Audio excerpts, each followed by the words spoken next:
Hi, I'm Jonathan Allen of cqpolitics.com. It's State of the Union night. It's about 3 hours before the speech, and we're standing in front of the United States Capitol. You can tell because videographer Andrew Satter has done such a fine job, don't you think, of framing up the obligatory dome shot. We've been standing outside the building for a couple of hours talking to people about the State of the Union, about the pomp and circumstance, the excitement, the ceremony. You may even recognize some of these men and women on the street. If you could tell me your name. Yeah, Bob Inglis from South Carolina. Where in South Carolina? Greenville, Spartanburg. What's your name, sir? Jeff Flake. And where are you from? Arizona. Where in Arizona?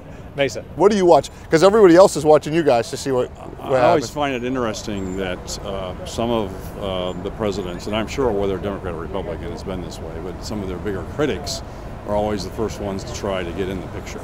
Sometimes those who have just finished a speech where they slam the president unmercifully will be right there on the aisle to give him a handshake or a kiss.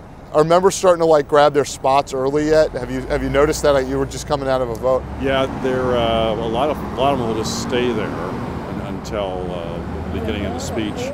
I got my seat already selected. Shelley Moore Capito helped me stake it out. How does the State of the Union rank being able to sit on the House floor during it among the perquisites of a member of Congress? It's one of the big ones. It really is. It's something that I used to watch, growing up, and thinking it'd be really neat to be there. Is it hard to figure out when to applaud and when not to during the speech? It's like a kindergarten class there. We are, especially the closer we are to an election, and you'll see a lot of Republicans clapping, a lot of Democrats not clapping. It's terribly childish, and I don't know why we do it, but yet we do. It's like the Jets versus the Sharks. When the speech is going on, do you read ahead? I know everybody's got a little book, booklet with the speech in it. Do you read ahead, or? It's tough not to. You just have to remember not to pick your nose or something in case a camera's around. Well, we finally made it inside the Capitol.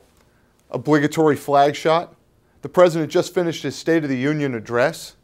We got our standard teleprompter twists, strong but compassionate foreign policy statements, and broad calls for unity. What we didn't hear, what was conspicuously absent from a political speech for the first time in memory, was a call for change. He doesn't want change. He likes the way it's going. What was your impression of this speech compared to what you've seen in the past? Well, I thought it was very interesting as a priority. He set a tone very early on, calling on Democrats and Republicans to compete but achieve results for America. There certainly are a number of things we can work together on, and this past year we passed the minimum wage together. We worked on the energy package together. There are a number of things that worked well together, and I think the question is we need to find common ground. Did you get an autograph? I did. I've had every one of his State of the Union signs since I've been in Congress. Do you have it with you? I do. Can we get a little? Right here. Could you hold it up and? Well, sure. How's that?